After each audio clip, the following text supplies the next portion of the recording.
You think the biggest risk is taking a chance, that failure is the worst thing that can happen to you. But you're wrong. The most dangerous thing you can do is nothing at all. It's the one choice that guarantees a specific, terrible outcome. Did you know that the human brain, when faced with a difficult decision, will often choose to simulate action through worry rather than take actual action? We burn more calories and neural pathways fretting about a problem than we would by just starting to solve it. We build entire imaginary worlds of consequence inside our heads, and we live in those worlds, paralyzed, while the real world moves on without us. This isn't just procrastination. This is a silent, systemic shutdown of your own potential. I want to tell you a story. It's not a story about a grand failure or a spectacular success. It's a story about the void between them. It's about the years I spent in a room that felt safe, a life that looked stable from the outside, but on the inside was a slow, quiet suffocation. I had a dream, of course. Doesn't everyone? It was to write, to create, to build something that mattered. I had notebooks filled with ideas, a notes app on my phone bursting with concepts, and a heart that ached with the need to make them real. But I was waiting.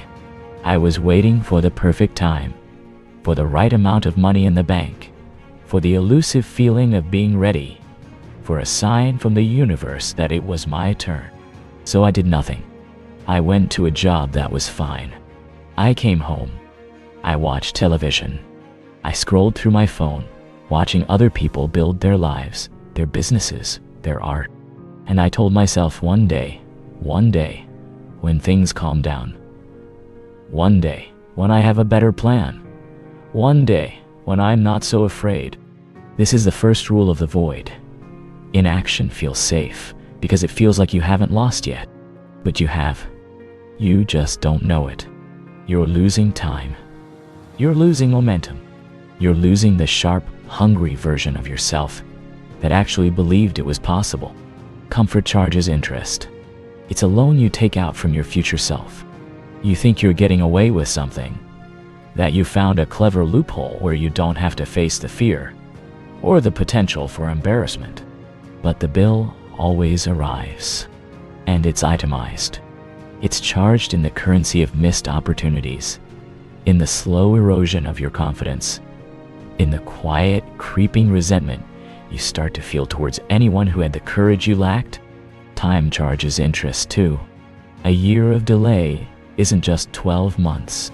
It's a year's worth of compounding skills you didn't build, of connections you didn't make, of small wins you didn't accumulate, and regret.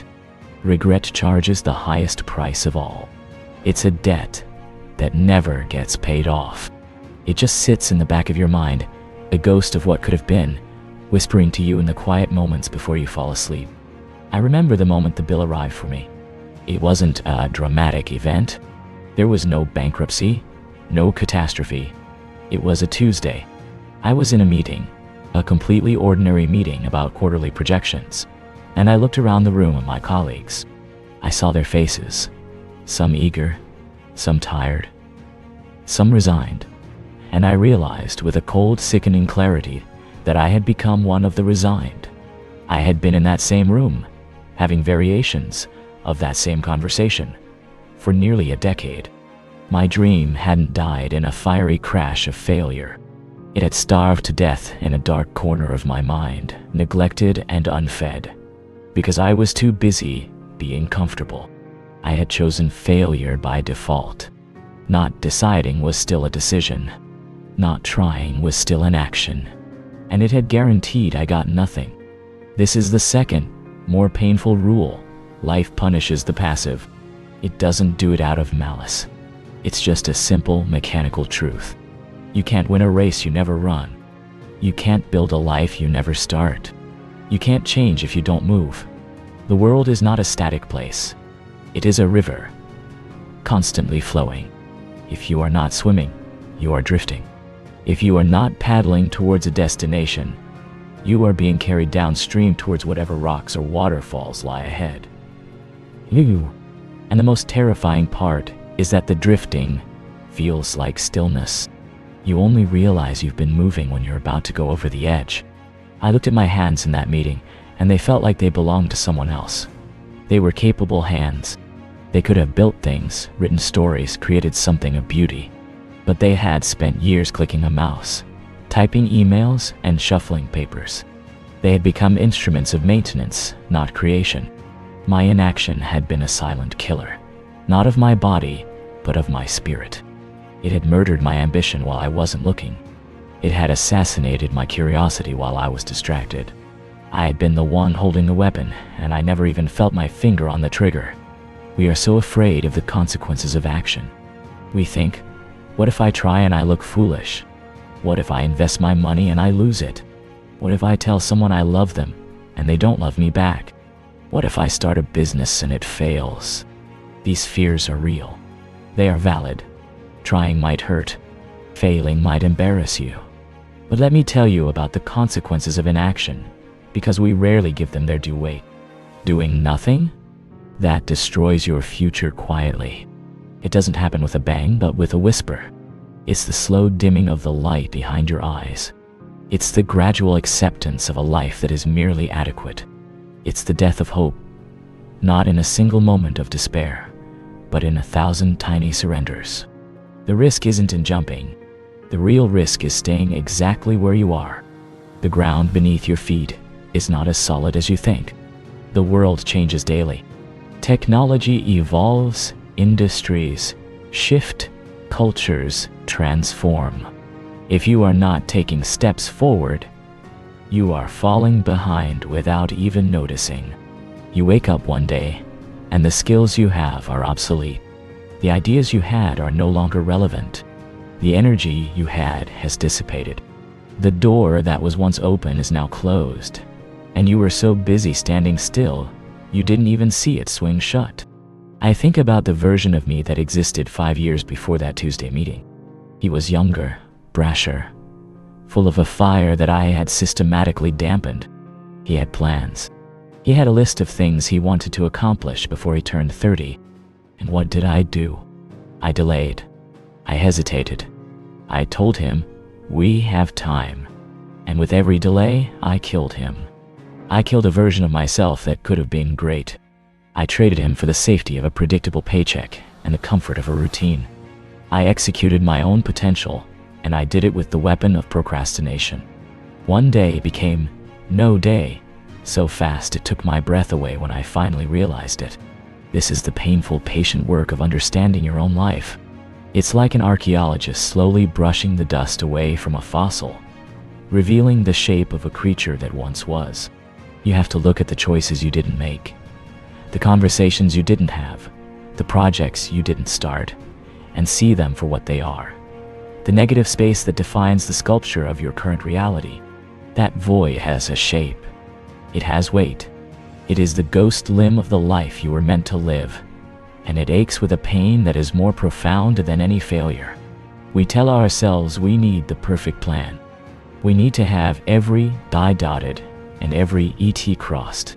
We need to be sure, but that's just another form of hiding. Your dream doesn't need perfection. It needs movement. It needs oxygen. It needs you to take one clumsy, imperfect, terrified step forward. Even a wrong step is better than no step. A wrong step teaches you something. A wrong step means you're on the map. When you're standing still, you're nowhere. You're a dot. You have no data, no experience, no story. Action, any action, generates information. It creates friction. It starts a conversation with the world. Inaction is a monologue of fear, and it's a monologue that always ends the same way. I was so afraid of failing. I thought that was the deepest fear, but I was wrong. The most dangerous fear, the one that hides behind the fear of failure, is the fear of never becoming anything at all. It's the fear of looking back on your life at the very end and seeing a blank page, a story that was never written because you were too afraid to pick up the pen. Failure is an event. It's something that happens to you, but never becoming anything? That's an identity. That's a verdict you pass on yourself. It's the final chilling confirmation of your own insignificance. And the tragedy is, you are the one who signs the paperwork. For so long, I thought I was missing opportunities. I'd see someone else succeed and think, that could have been me if only I had been in the right place at the right time. But that's a lie we tell ourselves to soften the blow. The truth is much harder to face. I wasn't missing opportunities. I was avoiding them. I was seeing the open door and choosing to look away. I was hearing the knock on the door and deciding not to answer. The longer you wait, the smaller your life becomes. Your world, which once felt vast and full of possibility, slowly shrinks to the size of your living room, the dimensions of your screen, the confines of your daily routine. You're not a victim of circumstance. You are the architect of your own confinement. Doing nothing feels safe. It feels like you're playing it smart. It feels like you're avoiding the landmines. But that feeling is a trap. It's the comfort of the quicksand before it reaches your chest. You don't feel yourself sinking until it's too hard to struggle. Years pass. It happens so slowly you don't even notice. The dreams you had don't disappear in a puff of smoke. They fade, like a photograph left in the sun. The colors bleach out until all that's left is a faint, ghostly impression of what was once so vivid and bright. Your potential, that raw, unformed energy you were born with, it doesn't explode. It rusts. It corrodes from disuse. It dies a quiet death. And one day, you wake up, and it's just gone. All because you didn't move. The world is not a fair place. It doesn't reward the smartest or the most talented. The world is loud and chaotic and busy. It rewards the bold. It rewards the ones who act. It rewards the ones who are willing to stand up, to speak, to build, to try, to fail, and to try again. The people who win are not necessarily the ones with the best ideas. They are the ones who had the courage to execute their mediocre ones while you were still perfecting your masterpiece in your head. They understood a fundamental truth that I had forgotten. Action is currency. Movement is momentum. And momentum is the only thing that can carry you through the inevitable walls of resistance you will face. So what changed for me? That Tuesday, in that meeting, I felt the weight of all those years of nothing. It was a physical pressure on my chest. I couldn't breathe. I had to leave the room. I went to the bathroom and looked at myself in the mirror. I saw the face of a man who had chosen safety over significance. And in that moment, the pain of staying the same finally became greater than the fear of change. That is the tipping point. That is the moment of rebirth. It's not a moment of bliss. It's a moment of visceral, gut-wrenching pain. It's the pain of realizing you have been your own jailer, and the door was never locked. I didn't quit my job that day. That's not how rebirth works. It's not a movie. It's slower and messier. I went home, and I opened my laptop. I opened a blank document, and I wrote one sentence. It was a terrible sentence. It was clumsy and awkward, but it was a sentence that didn't exist in the world before I typed it. It was action. It was movement. It was a tiny, almost imperceptible step forward, and that one sentence led to another and another. I started building a habit out of action, no matter how small. I started to understand that the goal wasn't to be great. The goal was to be in motion. The pain of patience is the pain of the seed in the soil. Oh, it's dark. It's lonely. You have no idea if you're growing or rotting. You just have to trust the process. You have to push upwards, even when you can't see the sun. You have to send roots down, even when you can't feel the water. Every day, you do the work. You take the small, unsexy, uncelebrated actions. You write the paragraph. You make the phone call. You learn the skill. You endure the awkwardness of being a beginner. You face the silence. You stare into the void. But this time, you don't let it stare back into you. You build. It wasn't easy. There were countless days I wanted to quit. The fear didn't magically disappear. But I had learned the cost of surrender. and I was no longer willing to pay it. I had seen the ghost of my future self, the man I would become if I did nothing. And he was a hollow, regretful shell. I would rather face 1,000 failures than become that man.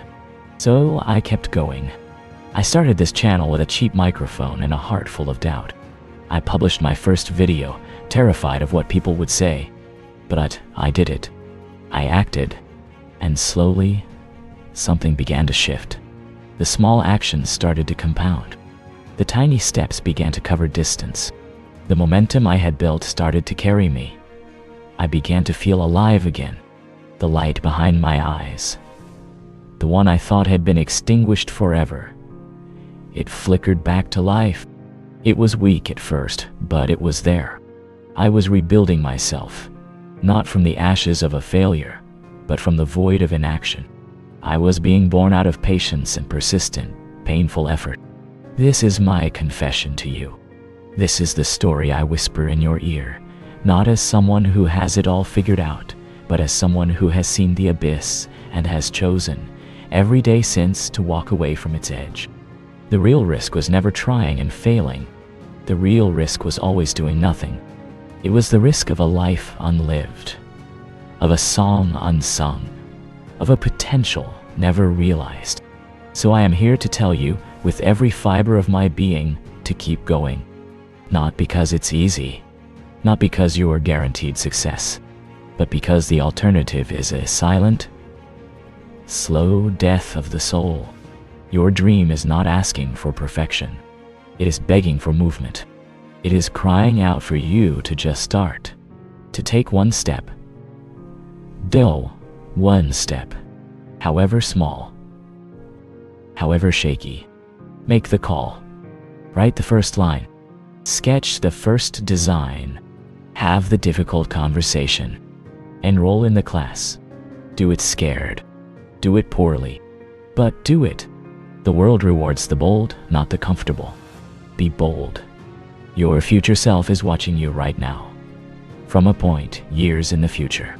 They are either watching with gratitude, thanking you for the courage you found today, or they are watching with the profound, unshakable sadness of regret. You get to decide which one it is. You are the architect. You are the writer. You are the one who holds the pen. Stop waiting for permission. Stop waiting for the perfect moment. The perfect moment is a myth. The only moment you have is this one. Use it. Act. Tact. The real risk, the only risk that should terrify you, is doing nothing. Don't let your life become a quiet, polite apology for what you were too afraid to try. Let it be a loud, messy, beautiful testament to the fact that you showed up, you fought, and you chose to become something. Anything. Start now.